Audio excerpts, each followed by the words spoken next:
الحمد لله الذي أبدع الأفلاك والأرضين،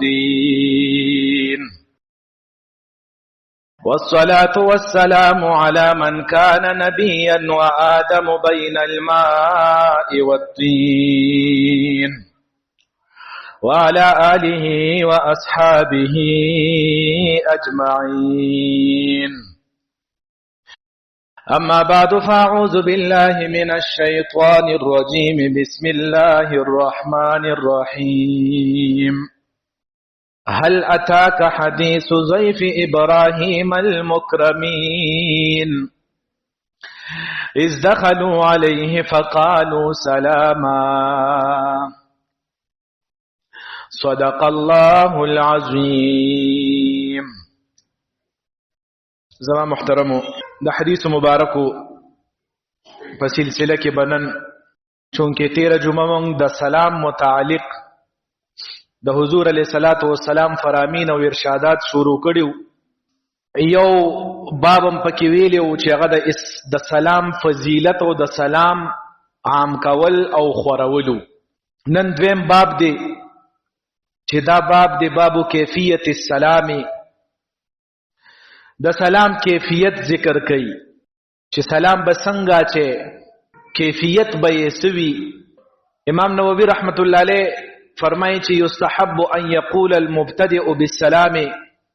امام نووي رحمت الله علیه فرمایي چې مستحب دی چې کوم سړی سلام اچي نو چې هغه وایي چې السلام علیکم ورحمت الله وبرکاته، فیأتی بضمیر الجمع، نو دی به راوړي ضمیر د جمع. وَإِنْ كَانَ الْمُسَلَّمُ عَلَيْهِ وَاحِدًا، اگر کدا پچا باندې سلام اچي یو دا یو کسی.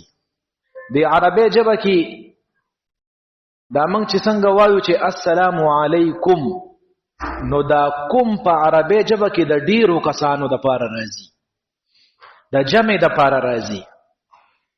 او موږ چې پچا سلام اچو نو خو یو کسی.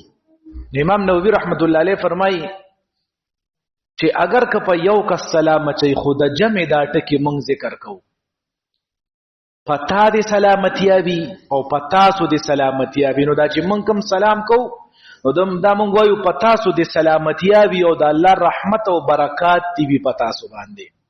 نو یو کس او تاسو کې خو فرق دی. خو بیا علما فرمایي چې نه دا د جمع والا ضمیر او لفظ به استعمالي، او بیا وی چې ويقول المجيب، او دا جواب ورکون کې دی به وی وعليكم السلام ورحمت الله وبرکاته. دی به مرته په جواب کې هم دقه شان د جمع ټکی استعمالي. نو دی کې علماء لیکلي دي ګوره په هر تهذیب کې په هر قوم کې د ملاقات او د یو بل سره د ملاویدو او د خبرو د شروعاتو یو څه الفاظ وی چې دوه کس یو بل سره ملو شي، یو کس د ډلې سره ملو شي وغیره وغیره، انسان د انسان سره ملاویږي، نو څه الفاظ د شروعات بوي چې مونږ تاسو ته پته د څوک هاي وایي او څوک چې دینو مختلف اندوار نمسکار کا نمسکار داسې ټکی وایي. نو هر تهذیب کې یو طریقه ده. د اسلام ځان له یو تهذیب دی. اسلامی تهذیب د نورو تهذیبونو، نورو دینونو، نورو د ژوند تیرولو طریقونه ځان مکمل مستقل یو جدا حیثیت سره غوړه کوي، د بل طریقه نه اپناوي. نو د اسلام طریقه د دوه کسانو د ملاقات، د تعارف، د پہچان، د ملاویدو، د خبرو د شروعات، دا سلام دی چې السلام علیکم ورحمت الله بوي. او د جمع دا ټکی پکې چې دی، او د اسلام د تهذیب د سلام دا لفظ او د سلام دا طریقه دا د ټولو دینونو نه فراخه ده او بهترینه ده، د ټولو طریقونو بهترینه ده. ولی ګوره په دې کې چې کله یو دوه کسان ملاویږي او دا یو بل ته سلام کوي، په دې سلام کې دا خبره پرته ده چې زما د طرف نه زما په زړه کې د ستا دپاره یو بهترینه جذبه ده، زما په زړه کې ستا دپاره د همدردۍ یو جذبه ده. السلام علیکم ورحمت الله وبرکاته، پتا باندې د الله رب العزت د طرف نه سلامتیاوي، د الله رحمت وی پتا باندې، د الله د طرف نه دی برکات وی پتا باندې. ګوره د ژوند د هرې مرحلې متعلق د پتا باندې سلامتیا وي. ته د پریشانونو په امان کې، ته د مصیبتونو نه په حفاظت کې، ستا بچی دی د خوشحالو سره مخامخي، خفګان نه دی لري وي، ستا مال دولت دی د نقصانونو نه بچي، د امن و امان او د خوشحالو او سلامتیا سره د مخامخي، ستا صحت دی د سلامتیا سره مخامخي، هر خبره پکې راځي. نو د اسلام د تهذیب، د اسلام د ژوند تیرولو طریقه د نورو نه ډېره بهترینه. اوس هاي څه شی دی؟ د اسلام ښکلي الفاظ دي. پکار د موږ د ملاقات حوالې سره د اسلام هر عمل د ژوند د هرې مرحلې سره د خپل ژوند کې راولو. علما فرمایي چې د دې جمع دا ټکي نه دی چې السلام علیکم د ته په ځای تاسو وایو. ګوره د اسلام یو بل بهترین سبق پکې د معاشرت په حوالې سره پروت دی. هغه څه دی؟ موږ په پښتو کې یو بل ته وایو عثمانه ته، او چې زه عثمانه تاسو لږ راشئ، نو دا تاسو او ته کې څونه فرق دی؟ اسلام په سلام کې ابتداءً موږ ته د تعظیم خبر راکړه چې ګوره پام کوئ مسلمانانو، ستاسو به د یو بل سره ملاوېدل، ستاسو به د یو بل ته په زړونو کې جذبې، دا به د عظمت او د خیر او د یو بل د قدردانۍ وي. ګورئ او ستاسو په ایمان وایي چې صرف د اسلام په دې مطلب باندې موږ او تاسو پیښو، بیا به څوک بل مسلمان ته سپک وګوري، بیا به د بل مسلمان سپکاوي د چا په زړه کې راشي. زما د خدای په ذات باندې قسم چې موږ ګورې د اسلام د یو ټکي نم نه یو خبره. دا موږ او تاسو د مونځ کې الله اکبر وایو کنه، د ورځې 5 مونځونه کوو، په 5 مونځونو کې بار بار الله اکبر. زه په ایمان وایم دا الله اکبر په دې لفظ، په دې فلسفه، په دې مفهوم موږ پیو نه یو پی چې الله اکبر کې څه خبره پراته ده. دا زده کول غواړي که دا په صحیح معنو کې زده شو، لکه د یو سلام په دې خبره باندې موږ پیښو چې زما د طرف نه تا ته د خیر جذبه د زما زړه کې ستا دپاره بغض او حسد نشته دی. زه ستا تعظیم کوم، ته په ما ګرانې، ته په ما درونې، سپک نه په ما باندې.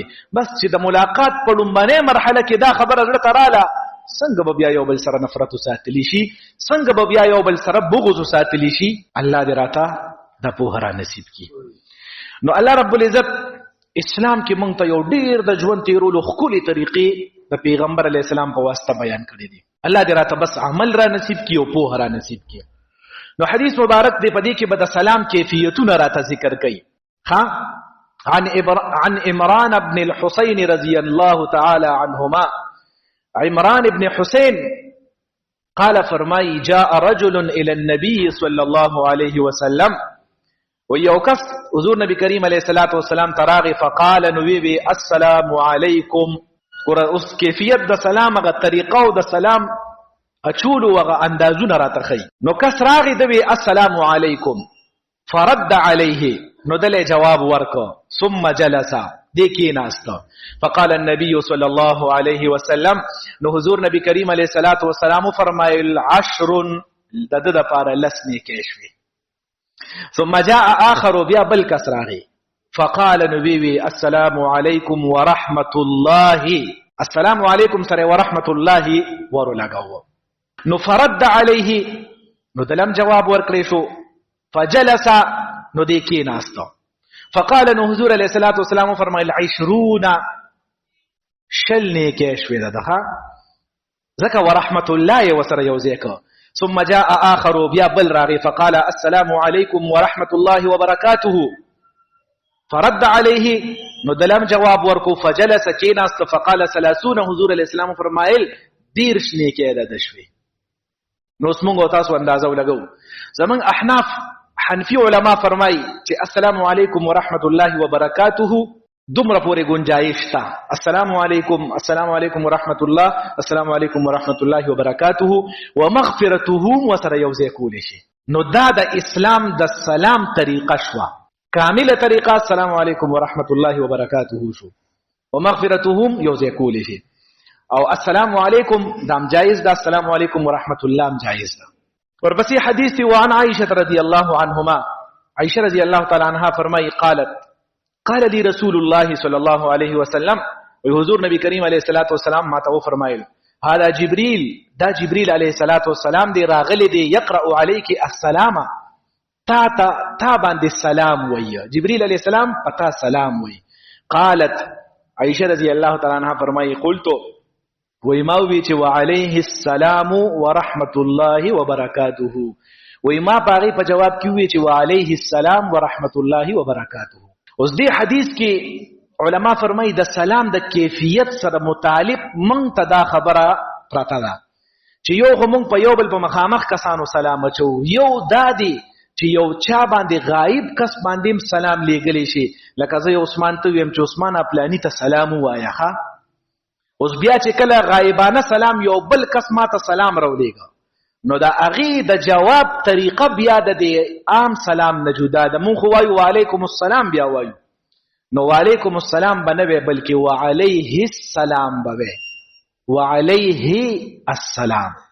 او علما فرمایي چې دې کې طریقه دا ده بیا چې اول به دا چا درته سلام راوړی دی دته به وی چې وعلیک، او بیا به وی چې وعلیه السلام. په تا دې سلامتیا وي د الله او په هغه باندې دې د الله رب العزت سلامتیا وي. او دې کې دا خبره دا مسله ذهن کې کیدو چې یو کس بل کس ته ووایي چې پلانی ته زما سلام ووایا، او دې ورته په جواب کې ووایي چې ټیک دستا سلام به ورته وایم. نو علماء فرمایلی دي، علماء لیکلی دي، وای دا سلام د سره امانت شو، دا به اوس دی خامخا هغه ته وای چې وسره ملو شي ورته به وای چې پلانی درته سلام ویلی دی. او که ورته تا په جواب کې اونه وی چې خزه به ورته سلام ورسوم، نو بیا در باندې لازم نه دی چې هغه ته ورسې. که در نه پاتیم شو خیر دی، تا سره امانت نشو. نو ګوره په اسلام کې په حاضر باندې د سلام طریقه ده، او غایب تم د سلام لېږلو طریقه شته.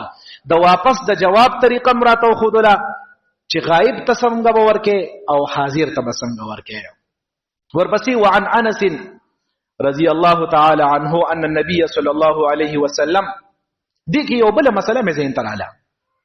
زمونږ استاسو په معاشره کې نن سبا مونږ یو بل ته میسیجونه لیږو، په میسیج کې مونږ وایو السلام علیکم ورحمت الله وبرکاته. نو دا خبره په ذهن کې کیدو که په خط او کتابت کې مونږ ته چا سلام راولېږه، په میسیج کې سلام راولېږه، نو د دې سلام جواب ورکولم ضروري دي. او د بیا دوه طریقو سره جواب ورکولی شي. یوه طریقه دا ده چې تا څنګه میسیج وکړو، خط دې وکړو السلام علیکم ورحمت الله، د هغه د طرف نه تا پړو کو، نو فورا په خوله باندې ووایه چې وعلیکم السلام ورحمت الله وبرکاته. او یا که په خوله باندې دی نه وي په لیکلو باندې ورته لیکي، نو اومم بیا ټیک ته بس لیکل جواب ورله ورکه. خو دا جواب د دې لیکلې د دې میسیج د سوال د سلام جواب هم ضروری دی. نو دا خبره ځان سره ذهن کې کیدو. وعن انس رضی الله عنه، انس رضی الله تعالی عنه فرمایي ان النبي صلی الله علیه وسلم، حضور نبی کریم علیه الصلاۃ والسلام چې او کان اذا تکلم، چې کله به خبرې کولې به کلمتين، یو خبره به کوله مهمه خبره به اعادها ثلاثا، نو درې ځله به وکړه. دا حدیث موږ مخکې ویلو حتی تفهم من عنه. دا د دې دپاره چې دا کم کس ته خبره کوي پوره تفصیل پکې موږ هلته ویلو. دا درې ځله به یې ولې کوله، مختلف توجیهات پکې موږ ویلي وو. نو حتی تفهم منه د ملاقات په باب کې ویلو، تر دې چې په دې خبره باندې ښه پوره پویه راشي. واذا اتى على قوم، او چې کله به حضور علیه السلام یو قوم ته راغی، فسلم علیهم، نو سلام به ور باندې وکړو، سلم علیهم ثلاثا، درې کرته سلام به کو. دا حدیث هلته بیا موږ وضاحت کړو چې درې ځله سلام، یا خو صورت دا دی چې حضور علیه السلام به یو ځل ښي طرف ته سلام واچو مجلس غاڼه باندې، یو ځل به مخامخ واچو، یو ځل به ګس طرف ته واچو. او یا دا چې حضور علیه السلام به کله یو مجلس ته راتلو، نو حضور نبی کریم علیه السلام به دا ډومبني سلام، درې سلامونو، دا ډومبني به د اجازت سلامو، دا دویم به د ملاقات سلام، او دا دریم به د واپس تلو سلام. او بیا موږ ویلو چې مجلس ته د ورتلو اجازت هم ضروري دی. او څوک مجلس کې ناست دی او ته ورځې، نو اجازت به وغواړې چې زه درشم. دا ټولې خبرې هلته موږ کړې وې. بل حدیث دی وعن المقداد رضی الله عنه فی حدیثه الطویل، یو لوی حدیث، اوږد حدیث د مقداد رضی الله تعالی عنه نه رانقل دی. قال هغه فرمایي چې كنا نرفع للنبي صلی الله علیه وسلم نصیبه من اللبن، وی من به د پیونه حضور علیه السلام له د حضور عیسی ایستله. فیجیء من اللیل، نو حضور علیه السلام به چې د شپې راغی، فیسلم تسلیما، نو حضور علیه السلام به داسې سلام واچو چې لا یوقظ نائما، چې کم سړی به ودو نو هغه پرې راویښېده نه. ويسمع اليقظان، او چې کوم به ویخو نو دته به دا سلام ورور او د به وورېده. فجاء النبي صلی الله علیه وسلم، نو یو ځل دغه شان حضور علیه السلام راغی، فسلم نو سلام یو کو کما کان یسلم لك څنګه چې مخکې سلام کوو. نو دا اوس د سلام د کیفیت د سلام سره متعلق دا خبر راته معلومه شوه. حضور علیه الصلاۃ والسلام دا طریقه مونږ ته ښودل غواړي چې کله یو داسې مجلس ته ورشي چې په هغې مجلس کې څوک اوده دي او څوک ویښ دي، یا عمومي حالت کې یو مجلس ته ورغلي هغې کې څوک ارام فرما دي، نو سلام سنت طریقه د حضور علیه الصلاۃ والسلام سلام په داسې طریقه باندې واچو چې ویښ راپان دا اوده نه دي دا راویښ نشي، او دا ویښ کم دي سلام ووري جواب به په قلار باندې راکړي. په مازه به حضور علیه الصلاۃ والسلام سلام واچو. اوس موږ او تاسو سوچ وکړو داسې یو مجلس ته لاړ شو هلته بعضې خلک ارام فرمایي، نو په تیزو چغو سورو باندې سلام نه. ګوره دا خبره هم ترې معلومه شوه موږ او تاسو کور ته چېرته لاړ شو نو په کور ته ورننوتو سره زمونږ عام طور ترتیب دا دی چې ورشو یو دوه سلام خو نه اچو. استاد شاید وایي چې سلام خو نه اچو، سلام دا طریقه خو نشته دی. بعضې خلک دا چې دی نو یو بده خبره ګڼي چې لکه اوس سړی به ښځې ته سلام اچوي. نه دا حکم دی د حضور علیه السلام نه خو څوک غټ نو که نه څوک مشر نو که نه مخکې را روان دي. حضور علیه السلام به په ماشومانو هم سلام اچو، ماشومانو باندې. نو کور ته ځو نو کور کې سلام اچو، خو چې سلام اچو نو دې ته ګورو، هسې نه چې مثال په طور کور ته لاړ شو زنانه دي او زمونږ ترتیب خدای یو دوه درې کنځرې مو پسې وکړو د دغې لور ته ودي وایي زه رالم او پاسه دا کار کول غواړي، یا داسې نورو مجلسونو کې. نو معلومه دا شوه چې د مجلس خیال ساتل، د بل مسلمان د آرام خیال ساتل. یو بله خبره مې ذهن ته راله واقعه. حضور علیه السلام یو ځل د شپې آرام فرماو. عایشه رضی الله تعالی عنها فرمایي وایي زم ورسره آرام فرماوم په کوټه کې، او دا د حضور علیه السلام کوټه دا زمونږ د کوټو په شان نه وه، دا څنګه زمونږ دا غټ غټ حالونه دي، وړې وړې کوټې وې.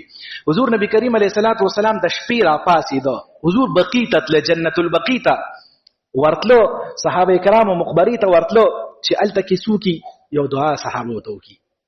حضور علیه السلام عایشه فرمایي رضی الله تعالی عنها وایي زه ویښ وم داسې پرودون وم، وایي پوه شوم چې حضور راپاڅېدو پاسي. وایي ما داسې ځان ودکه چې حضور علیه السلام څه کوي. وایي حضور نبي کریم علیه الصلاۃ والسلام داسې ترتیب و چې یعنې دا دروازه نه وه، دا دروازه داسې وه چې دې ته به راتاوېدې. نو وایي حضور علیه الصلاۃ والسلام په قلار قلار باندې راکېناستو، په قلار قلار باندې داسې راتاو شو دروازې ته، غلې غلې پاسېد، دروازه یې څو کړه، پرده یې خوا کړه او بهر ووته. وایي لاړو. عایشه رضی الله تعالی عنها فرمایي زم ورپسې شاته غلې غلې لاړم. وایي چې لاړم وایي حضور چې وله راواپسې کوله نو وایي د حضور نه مخکې زر زر په منډه منډه باندې رالم او په کوټه کې پرېوتم او مقه شان پرېوتم چې څنګه حضور تلو زه یې لیدلی وم. وایي ما وایي چې حضور ته پته ونه لګي، اوس ساه مې خو ګډه وډه شوې ده. حضور علیه السلام را باندې پېښ شو، حضور راته شي ولې دا ساه دې ولې داسې ګډه وډه کېږي. نو علما فرمایي ګوره دلته کې حضور علیه الصلاۃ والسلام د خپلې بیبي د خوب خیال وساته. موږ ساتو که نه ساتو؟ زمونږ خلک نسواریانه سارې چې راپاسي نو نسوارو پسې ګرځي نو ډب، نو کوم ماشوم لم ډب ورکړي، زنانه لم ډب ورکړي، کله کله لته ورکړي د سپي لور پاسه وایي نسوار مې څه شوه. دا ګوره د اسلام طریقه نه ده. د اسلام طریقه په هر عمل کې د بل مسلمان خیال ساتل دي، حتی په عبادت کې خیال ساتل دي. سلام عبادت دی کنه، سلام سنت طریقه ده کنه. حضور فرمایي عام کې او بیا هم خیال ساتي. نو کوشش وکړو که موږ تاسو په دې خبرو باندې عمل شروع کو، په کور کې بیا جنگ پسې راځي، جنگونه هم په دې خبرو باندې راځي. او که موږ خیال شروع کړو الله رب عزت به زموږ او تاسو کورونو مشکلات حل کړي.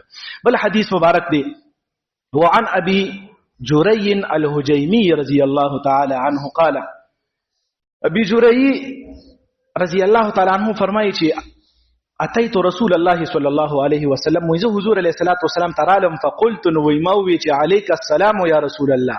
ور اوس د اسلام طریقه څه ده؟ السلام علیکم ورحمت الله. دی وی ما وی چې عليك السلام یا رسول الله، دا عليك ته مخکې ک یعنی غلط سلام یې واچو. زمونږ استاد په اصطلاح کې دا مونږ چې وایو یارانو سلامونه سلامونه داسې سلام. نو حضور علیہ السلام ورته وایي، حضور ته فرمایي قال، حضور فرمایي لا تقل عليك السلام، دا سه مو وایي چې عليك السلام، فإن عليك السلام تحية الموتى. په زمانه جاهلیت کې وچې دي کله مړو باندې تیرېدل مقبرې ته بورل نو مړو ته به د قشان سلام اچو عليك السلام.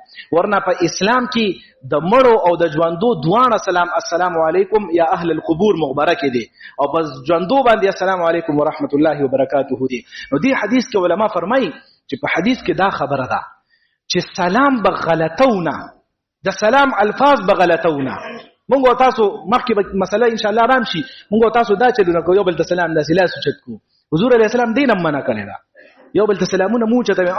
یو صورت پکې داسې علما تطبیق ور کوي چې یو ضرورت راغی رواني لکه حضور علیه الصلاۃ والسلام یو ځای کې مسجد باندې تیرېده او زنانه ناستې وي زنانو ته لاس اوچت کړی دی نو علما په هغې کې تطبیق کوي ابا انشاءالله بیا خپل ځای باندې وایو خو دومره خبره زده کړو علماو لیکلي دي کتابونو لیکلي دي صرف داسې لاس اوچتول دا د اسلام طریقه نه ده دین او منع راغلی ده که چېرته یو داسې صورت راغی لکه اوس دکاندار دی دکاندار سره خو سلام نشي کولی بلا دکانونه دي او ټول پیژندلو دي نو چې تېرېږي نو د دې ګنجایش ته چې لاس اوچت کړي او په ژبه ورسره ووایي چې السلام علیکم ورحمت الله ولو که هغه ستا اواز ونه لري خو په ژبه ورسره وویل لري السلام علیکم ورحمت الله نو دا ورپسې چې څوک ورله جواب ورکوي دی به وایي وعلیکم السلام ورحمت الله نو دا ګنجایش ته زمونږ خلکو کې بل دا عادت دی سلام پې وکړي نو سر داسې ښکته وړه کوي داسې دام شریعت کې نشته دی دا خبره نو کوشش وکړو دې ځای باندې وبس کړو ورپسې بیا نور هم د سلام متعلق آداب را روان دي الله رب العزت دې زمونږ او ستاسو په ژوند کې د حضور علیه الصلاۃ والسلام دا طریقې راولي پروردګاره